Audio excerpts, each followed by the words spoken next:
जय हिंद दोस्तों, हम टॉपर्स आंसर राइटिंग कॉपी कर रहे थे जिससे बहुत कुछ आपको फ़ायदा मिल रहा है और इससे आप उम्मीद है लिखना शुरू कर चुके होंगे और बेहतर लिख रहे होंगे। ये आपकी जो मेंस आंसर राइटिंग है उसमें बहुत हेल्प कर रही होगी और आप यहाँ से चीज़ें उठाकर अपनी डायरी में नोट्स में ऐड भी कर रहे होंगे। टॉपिक, पॉइंट जो भी आपको एग्ज़ाम्पल, उदाहरण, इंडेक्स, आयोग की रिपोर्ट जो भी इम्पोर्टेंट लगेगा वह आप अपनी डायरी में नोट करेंगे।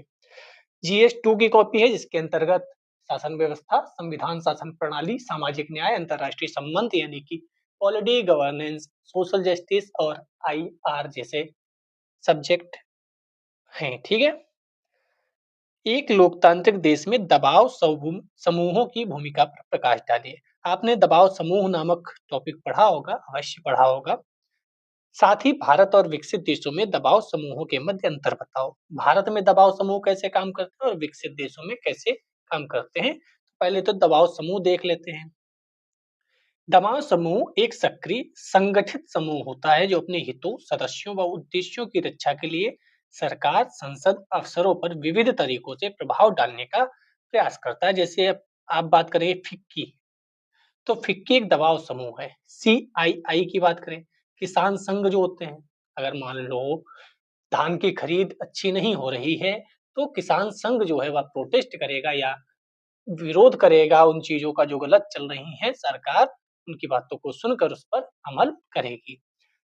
तो ऐसे लोग जो प्रदर्शन वगैरह करके या सरकार को कहते हैं ना वो कागज में लिखकर कोई एप्लीकेशन दे दो या कोई लेटर पहुंचा दो, मतलब सरकार को कोई ट्विटर पे कैंपेन चला दो, किसी भी तरीके से सरकार तक आवाज पहुंचाओ और सरकार उसको देखकर अपनी जो चीजें चल रही हैं उसमें सुधार करे, तो उसे दबाव समूह कह सकते हैं। इनके दबाव में काम कर सकती है सरकार। स्टूडेंट्स के कुछ संगठन हैं जो गलत काम का विरोध करते हैं और फिर सरकार सुन सकती है।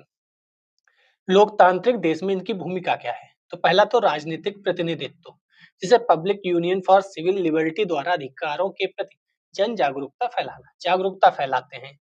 नीति निर्माण, जैसे ऑब्जर्वर रिसर्च फाउंडेशन द्वारा विदेश नीति की भूमिका में योगदान दिया जाता रहा है। क्रियान्वयन, जैसे राष्ट्रीय बाल श्रम परियोजन कार्य क्रियान्वयन में भूमिका, सुधार एडीआर का माई नेता डॉट कॉम ये है। ऐसे प्लेटफॉर्म जनहित याचिका का प्रयोग करते हैं। जनहित याचिका आपने पढ़ी होगी। शिक्षा, तो सदस्यों को संगठित करना, पर्यावरण विज्ञान केंद्र के अनुसंधान, ये सब है। अब हमें ये बताना है डिफरेंस क्या है। तो जो विकसित देश है, जो भारत है, विकसित देश में आप अमेरिका को ले लो, तो वहां ये औपचारिक तौर पर नियमित होता है। हमारे यहाँ औपचारिक तौर पर नहीं, ज्यादातर अनौपचारिक तौर पर चीजें चलती हैं। वहां नीति निर्माण, विदेश नीति में अधिक भागीदारी होती है इन लोगों की, हमारे यहाँ कम भागीदारी। जैसे कई बार कहा जाता है कि कई देश ऐसे हैं जहां कोई भी, जैसे अब मैं बात करूं ब्रिटेन की, ब्रिटेन अपने यहाँ जब आए थे प्रधानमंत्री ब्रिटेन के, तो वो अपने साथ पूरा हवाई जहाज भरकर उद्योगपतियों को लाए थे। आप लोगों ने बहुत न्यूज में सुना होगा, लंबी लंबी फोटो देखी होगी, पूरा हेलीकॉप्टर भर के ले आए, एरोप्लेन भरकर ले आए उद्योगपतियों को। अपने यहाँ से अगर कोई प्रधानमंत्री ब्रिटेन जाए या अमेरिका जाए या कहीं भी जाए और अपने साथ उद्योगपति ले जाए, तो अपने यहाँ उस नेता की क्या हालत होगी, उस प्रधानमंत्री की क्या हालत कर देंगे लोग। ये देखो, ये प्राइवेट इंडस्ट्री को, ये अडानी अंबानी को फायदा पहुंचाने के लिए काम करते हैं, ये देश का भला नहीं चाहते, ये उद्योगपतियों का भला चाहते हैं। होगा कि नहीं होगा? लेकिन ब्रिटेन से पूरा उद्योगपति भर कर आया था और बढ़िया से यहाँ से चीजें अपने हिस्से की लेकर गया। ऐसे संयुक्त राज्य अमेरिका करता है। जैसे अभी सऊदी अरब के जो हैं राष्ट्रीय अध्यक्ष, वह अमेरिका में गए थे, संयुक्त राज्य अमेरिका में, आज ही कल की बात है। तो वहां उनके साथ एलन मस्क की भी मीटिंग हुई, अन्य लोगों की भी मीटिंग हुई, जबकि वो लोग उद्योगपति हैं संयुक्त राज्य अमेरिका के। तो हमेशा ध्यान रखना है कि देश को चलाने में उद्योगपतियों की भी भूमिका होती है और उनकी भी अन्य देशों के साथ डील्स होती हैं। इन्वेस्ट कौन करेगा? हमारे यहाँ कई अमेरिका के उद्योगपति इन्वेस्टमेंट कर सकते हैं, तो हमारी सरकार उनसे बात करेगी कि भाई एप्पल का जो प्रोडक्शन है और चीन से बढ़िया हमारे यहाँ करो भारत में, हम आपको ये फायदा दे सकते हैं जिससे हमारे यहाँ रोजगार बढ़े। संसद को प्रभावित करते हैं। हमारे यहाँ भारत व इंग्लैंड में कार्यपालिका पर ज़्यादा प्रभाव होता है, संसद पर नहीं। आप देखते हैं लोग किसको कहते हैं? सरकार को कहते हैं या संसद को कहते हैं? कभी राहुल गांधी से कोई प्रश्न पूछते हुए मिलता है? नहीं। नरेंद्र मोदी जी से मिलता है, क्यों? क्योंकि वो कार्यपालिका है। तो हमारे यहाँ संसद से प्रश्न कम होते हैं, कार्यपालिका से यानी कि सरकार से ज़्यादा होते हैं। वहाँ सुसंगठित और परिपक्व हैं।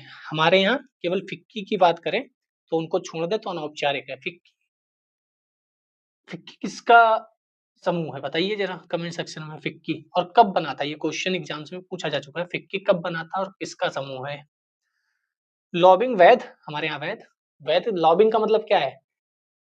जैसे एक बड़े देश के राष्ट्रपति महोदय हमारे पर टैरिफ लगाते रहे थे, तो उनको अपने पक्ष में करने के लिए कोई व्यक्ति हायर किया जाएगा जो उनके आस-पास रहता हो, उसे रुपया दो बढ़िया और वो उन राष्ट्रपति महोदय को आपकी तरफ करने का प्रयास करेगा।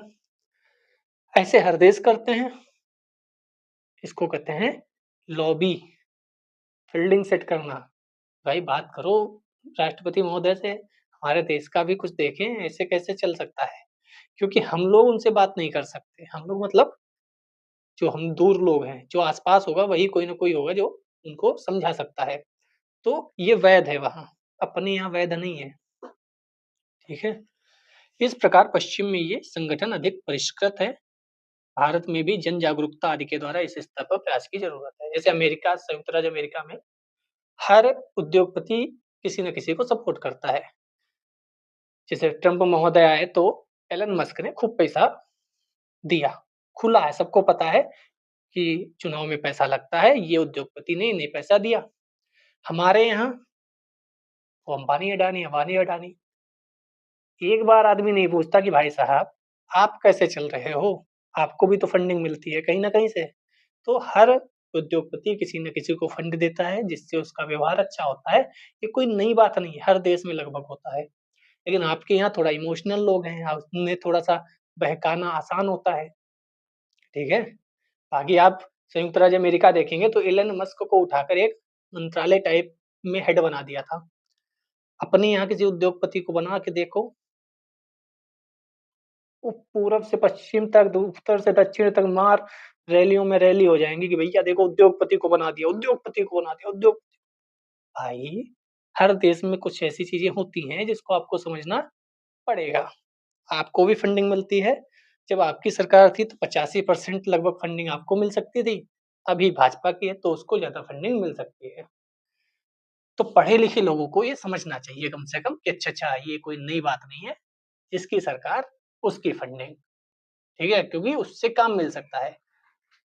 पैसे वालों के साथ ज़्यादा लोग होते हैं। आज जिनके नाम लेकर ये लोग विपक्षी पार्टी कहती है ना, अगर इनकी सरकार बन जाए, जो कि बनेगी नहीं अभी हाल-फिलहाल में, तो ये उद्योगपति इनके साथ हो जाएँगे, इन्हें फंडिंग करना शुरू कर देंगे। तो ये समझने वाली बात है जिसकी और विदेशों में ये होता है क्योंकि यहाँ पर क्या लिखा है, अधिक परिपक्व हैं वह। उनके यहाँ पता है कि ऐसा होता है, वो स्वीकार किए हैं। हमारे यहाँ अभी भी इमोशंस में खेला जा रहा है कि नहीं-नहीं, ऐसा कैसे कर दिया, ठीक है? चलिए दूसरा क्वेश्चन देखते हैं। यह विचार कि लोक प्रयोजन डेटा जो पब्लिक इंटेंट डेटा है, सार्वजनिक क्षेत्र में एक परिवर्तनकारी भूमिका निभा सकता है, चुनौतियों से रहित नहीं है, चर्चा कीजिए। यानी कि इसमें चुनौतियाँ हैं, लेकिन क्वेश्चन कैसे पूछा गया? चुनौतियों से रहित नहीं है। तो घुमा के क्वेश्चन पूछा जा सकता है। लोक प्रयोजन डेटा, पब्लिक इंटेंट डेटा, पहली बात तो ये क्या होता है ये बताना है। हालिया विश्व बैंक रिपोर्ट में अब देखो क्वेश्चन पूछा गया तो आपको पता हो ये कहाँ पूछा गया था, कहाँ हमने करंट अफेयर्स में पढ़ा था। अब जब हालिया विश्व बैंक रिपोर्ट में शुरू करते हो आप, तो कॉपी चेक करने वाले को पता रहता है कि अच्छा-अच्छा इसे पता है, वरना कुछ लोग तो सोचेंगे ये होता क्या है? अब इस लाइन से पता चल जाएगा कि ये बंदा जिसने लिखा है करंट अफेयर्स अच्छे से पढ़कर आया है। हालिया विश्व बैंक रिपोर्ट में सामाजिक बदलाव के एक कारक के रूप में पब्लिक इंटेंट डेटा की चर्चा की गई है। इस तात्पर्य ऐसे डेटा से है जिनका सार्वजनिक कल्याण में प्रयोग किया जा सके। पब्लिक इंटेंट डेटा का मतलब जिसको सार्वजनिक कल्याण में प्रयोग किया जा सके। परिवर्तनकारी भूमिका के रूप में जैसे साक्ष्य आधारित नीति निर्माण में अगर हमें पता है कोई ऐसा है व्यक्ति जिसको ज़रूरत है, तो साक्ष्य है कि हाँ, उसको ज़रूरत है, तो साक्ष्य आधारित नीति निर्माण की जा सकती है। जन जागरूकता का सृजन किया जा सकता है। नीति क्रियान्वयन की कमियों पर नज़र रखी जा सकती है और सटीक सेवा वितरण की जा सकती है अगर डेटा है तो। प्रशासन की दक्षता व प्रभावशीलता वृद्धि हो सकती है, जैसे तेलंगाना का भगीरथ मिशन। प्रशासन की दक्षता व प्रभावशीलता वृद्धि। अब कोई एग्जाम्पल लिख देते हो तो और बेहतर हो जाता है क्वेश्चन का आंसर। प्रसिद्ध इतिहासकार युवल नो हरारी युवल नोहा हरारी है युवल नोहा हरारी, ये बहुत इंपॉर्टेंट पर्सन है। इनकी चीजें आप कई जगह कोट कर सकते हो। इनकी पुस्तक है होमो देउस, में डेटा को नया धर्म बताते हुए इसे मानवों के परिवर्तनकारी कारक के रूप में व्याख्यायित किया गया है। अब देखो कहाँ से इन्होंने रिलेट किया। आपको क्या लगता है जीएस 1-2 के पेपर लिखते समय आप ऐसी चीजें कोट कर सकते हो, आपको ऐसी चीजें याद आ सकती हैं क्या? और क्या इन्होंने इसी क्वेश्चन के लिए इसको याद किया था? नहीं, ऐसे कई क्वेश्चन हैं जिनके लिए इनके पास सटीक चीजें उपलब्ध है। क्यों? क्योंकि उन्होंने सिलेबस के अकॉर्डिंग अपने क्वेश्चंस के आंसर फ्रेम कर रखे हैं।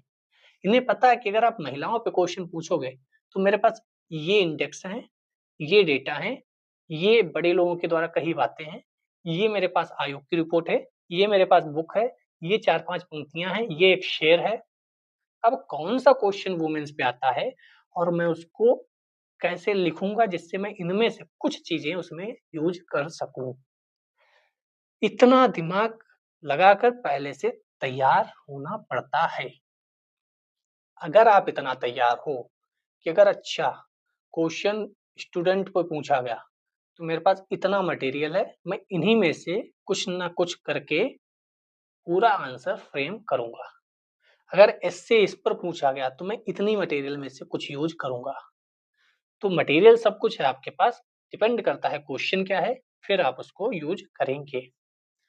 अब उसने पूछा था चुनौतियाँ क्या हैं? चुनौतियाँ, तो विखंडित डेटा प्रणाली, टुकड़ों में है।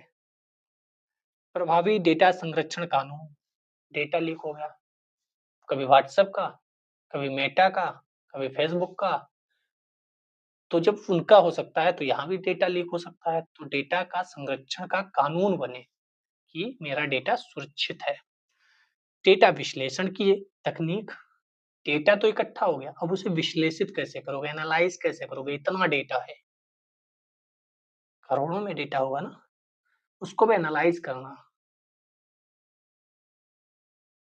अब एक आदमी का काम तो नहीं है, मशीन है तो वो जल्दी एनालाइज कर देगी। जैसे आपने डाला वुमेन्स, सारी वुमेन्स आ गई हैं पास में। वुमेन्स 10th पास, वो आ गया पूरा data. Women's village unemployment 18 to 60 year, ऐसा कुछ डाला, वो आ गया डेटा। तो डेटा कौन-सा चाहिए?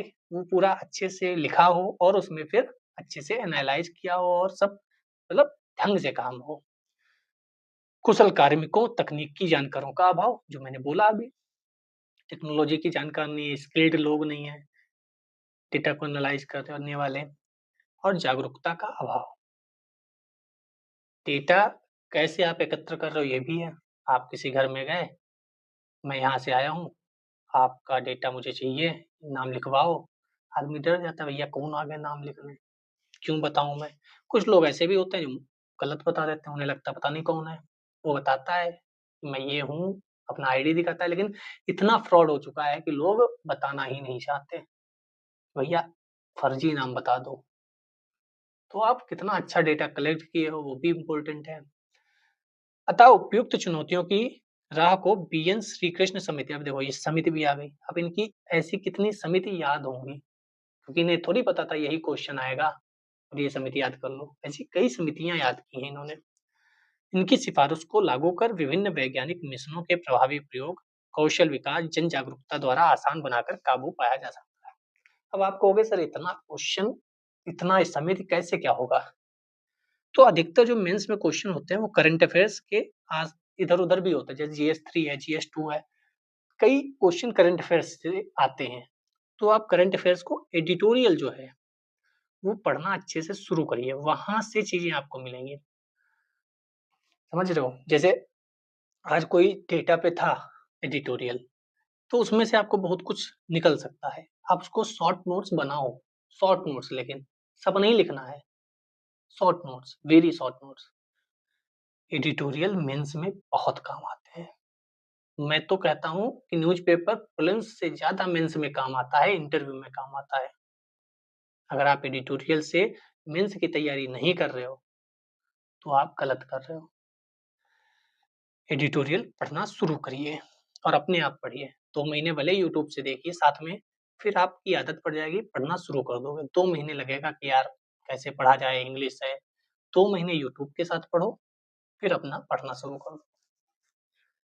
विदेशी अभिधाय विनियमन अधिनियम के प्रमुख उद्देश्यों को सूचीबद्ध करते हुए चर्चा कीजिए कि इस अधिनियम से हाल के संशोधनों को भारत में विकास क्षेत्र के लिए बड़ी चिंता का विषय क्यों माना जा रहा है। तो हाल के संशोधन यानी कि किसी में संशोधन हुआ, वो आपके लिए इम्पोर्टेंट हो गया है। तो करंट अफेयर से रिलेटेड विदेशी अभिधाय अधिनियम भारत में विभिन्न एनजीओ आदि के द्वारा विदेशी दान को विनियमित करना है। इसे गृह मंत्रालय द्वारा प्रशासित किया जाता है। अभी जो घटना घटित हुई तो एक यूनिवर्सिटी का नाम सामने आया फरीदाबाद की, उस पर भी कहीं न कहीं फंडिंग के जो फैक्टर चल रहे हैं, उस पर ईडी ने कुछ लोगों को पूछताछ के लिए या गिरफ्तार जो भी है मुझे कंफर्म नहीं पता, लेकिन हाँ, कुछ तो हो रहा है। तो आपको समझ में आना चाहिए ये क्वेश्चन कितना महत्वपूर्ण हो जाता है। विदेशी दान मिल रहा है या विदेशी फंडिंग आ रही है, कितनी आ रही है, कहाँ से आ रही है, क्यों आ रही है और उसका उपयोग क्या उसी लिए किया जा रहा है? मैंने एक क्यूआर कोड डाला, मान लो आपके इसी चैनल पर डाल दूँ कि भाई गरीबों की पढ़ाई के लिए आप अपने इच्छा से जो देना चाहें दे दें। आपको लगेगा सर कितने प्यारे हैं, कितने बढ़िया हैं, बच्चों का ध्यान रखते हैं, गरीबों को पढ़ाते हैं। अपने गाँव में मैं एक फ़ोटो भी डाल दूँ ऑफ़लाइन कोई ऐसे ही कि पेड़ के नीचे 50 बच्चे बैठे हैं छोटे-छोटे, उनको पढ़ा रहा हूँ। आप उसमें देने लगोगे रुपया। आप मुझसे पूछने तो नहीं आओगे कि सर बताओ मेरा रुपया क्या हुआ? मैंने इकट्ठा कर लिया उसके नाम पे, अब मैं उसका क्या उपयोग कर रहा हूँ, वो मेरे ऊपर है। हो सकता है मैं जिसके लिए यूज़ करने के लिए लिया था रुपया, उसमें यूज़ भी नहीं किया, मैंने कहीं और यूज़ कर लिया। तो मँगाया पैसा किसी और नाम पे जा रहा है, किसी और वजह से जा रहा है, लेकिन खर्च कहीं और हो रहा है। ये बहुत इम्पोर्टेंट टॉपिक है आपके मेंस में आने के लिए और हमेशा के लिए ये इम्पोर्टेंट टॉपिक बने रहते हैं। तो फंडिंग चर्चा में रहती हैं, आप उसके लिए क्वेश्चन का पूरा जो मटेरियल है तैयार करके रखें। उद्देश्य क्या है? तो विदेशी धन विनियमन कहाँ से आ रहा है, कितना आ रहा है, क्यों आ रहा है, विनियमन करना। या धन उचित प्रयोजन हेतु उपयुक्त हो, जो मैंने बोला क्यूआर दिया, आपने रुपये भरे और मैंने उसे उचित प्रयोजन नहीं किया, बल्कि अनुचित प्रयोजन कर दिया, कहीं और ही खत्म कर दिया। आपको तो लग रहा है सर बढ़िया से काम कर रहे हैं, बच्चों को पढ़ा रहे हैं, सर तो कहीं और ही काम करवा रहे हैं उस रुपए से। तो उचित प्रयोजन इम्पोर्टेंट है। यह धन आर्थिक विकास में बाधा ना बने। आर्थिक विकास क्यों? क्योंकि हमारी जो अर्थव्यवस्था है बहुत तेज़ी से बढ़ रही है। सभी के पेट में दर्द हो रहा है। सभी के मतलब इधर वाले के भी जो देश हैं, उधर वाले के भी जो देश हैं और जो दूर देश बैठे हैं हमसे, उनके भी पेट में दर्द हो रहा है कि इतनी तेज़ी से अर्थव्यवस्था बढ़ कैसे रही? ये हमारी बात मान क्यों नहीं रहा? हमने सीज़ फायर कहा तो कह दो सीज़ फायर आपने कराया। ये कह क्यों नहीं रहा? ये मेरा F-35 खरीद क्यों नहीं रहा? समस्या सबको हो रही है, जब देश बढ़ रहा है तो। यह धन राष्ट्र विरोधी गतिविधियों में प्रयुक्त ना हो। सबसे इम्पोर्टेंट तो यही है, जो आजकल आप चर्चा में देखते हैं। एनजीओज आदि का संचालन प्रभावी वित्तीय मानकों पर हो, क्योंकि एनजीओ के नाम पर पैसा आता है फिर।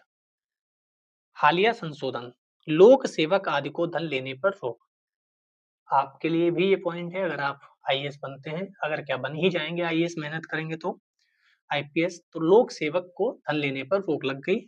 मिले धन का केवल 20% प्रशासनिक कार्यों पर बल।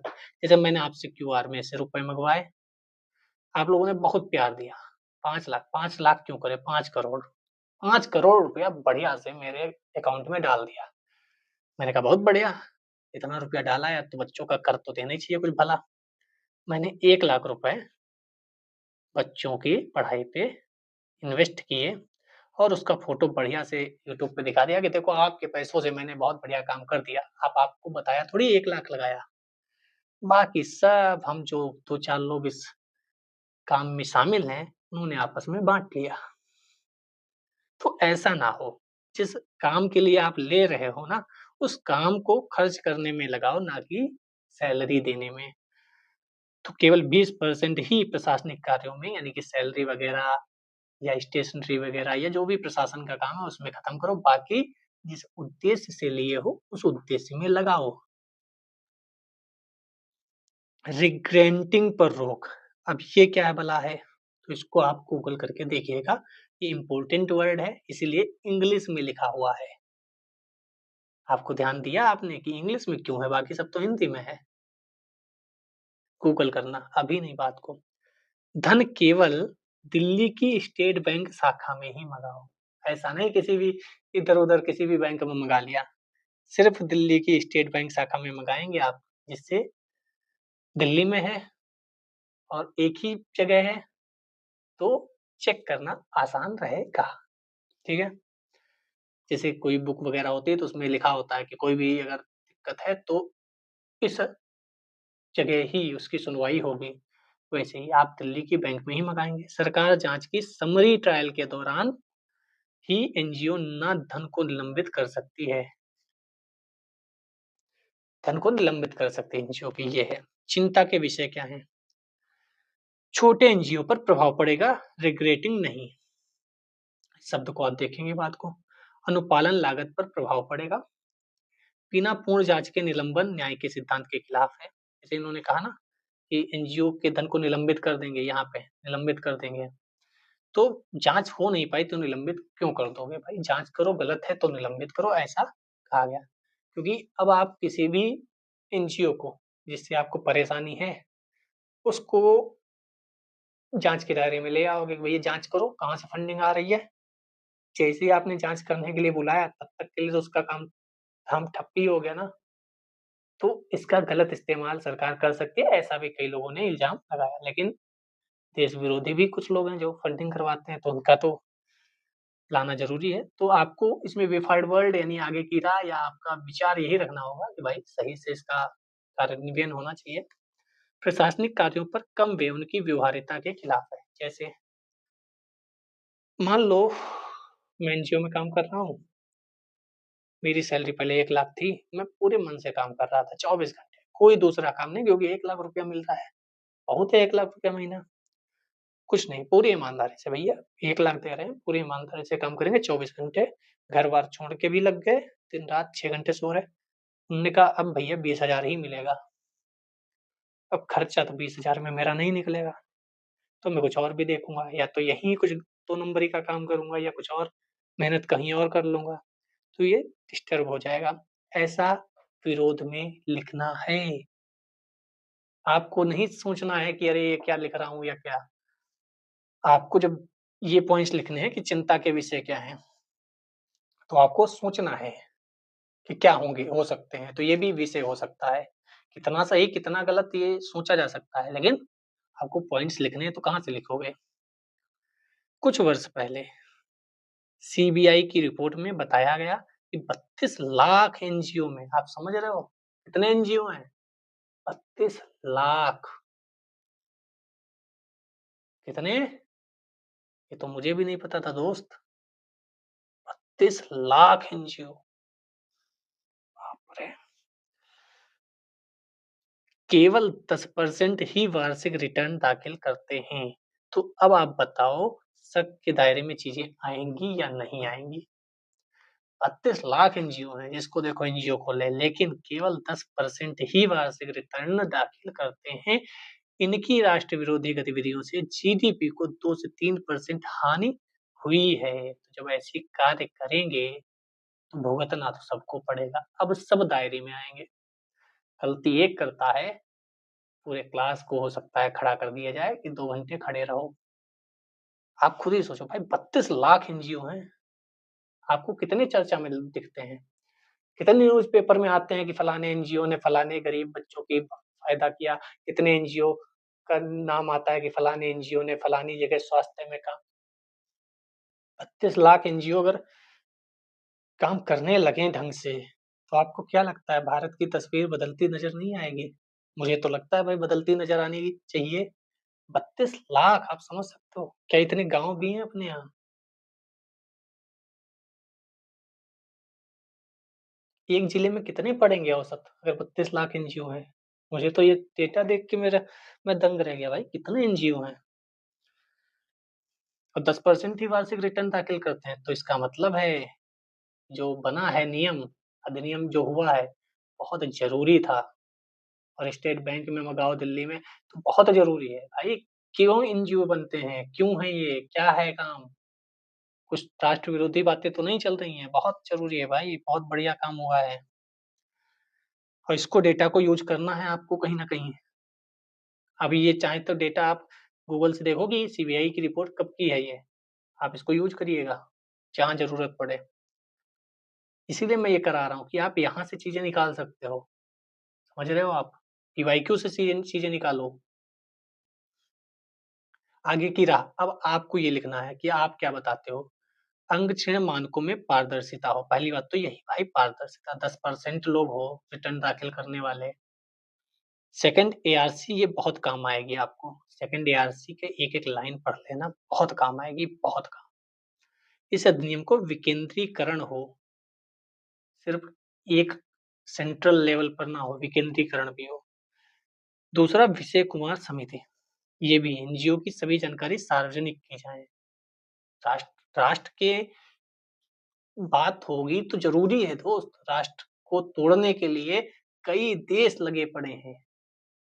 इसलिए हमें और जागरूक होकर इन सब चीज़ों पर अच्छे से काम करने की आवश्यकता है। और एनजीओ को आगे आकर आना चाहिए, कुछ एनजीओ जो बढ़िया हैं। भाई आप जाँच करो सबकी, खुद एनजीओ आए हैं, कि आप जाँच करो, मैं आपके साथ हूँ।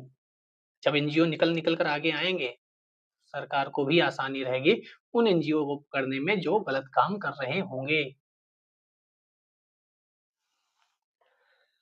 अतः जनता के प्रति जवाबदेही सुनिश्चित करते हुए इन संगठनों को भी मितव्ययिता, पारदर्शिता से कार्य करना होगा। वही एनजीओ खुद दिखाएँ, कुछ एनजीओ आएँ कि हम इतना मेरे पास रुपया आया, इतना गया, इतना यहाँ खर्च हुआ, इतना यहाँ खर्च हुआ। जब कुछ एनजीओ दिखाएँगे तो आप पे दबाव बनेगा कि भाई आप क्यों नहीं दिखा रहे? यानी आपके में कुछ खोट है। आँखें खोल दी इस कॉपी ने भाई, ठीक है? तो आज के लिए इतने रखते हैं, कल कोविड-19 पढ़ेंगे। जय हिंद, जय भारत।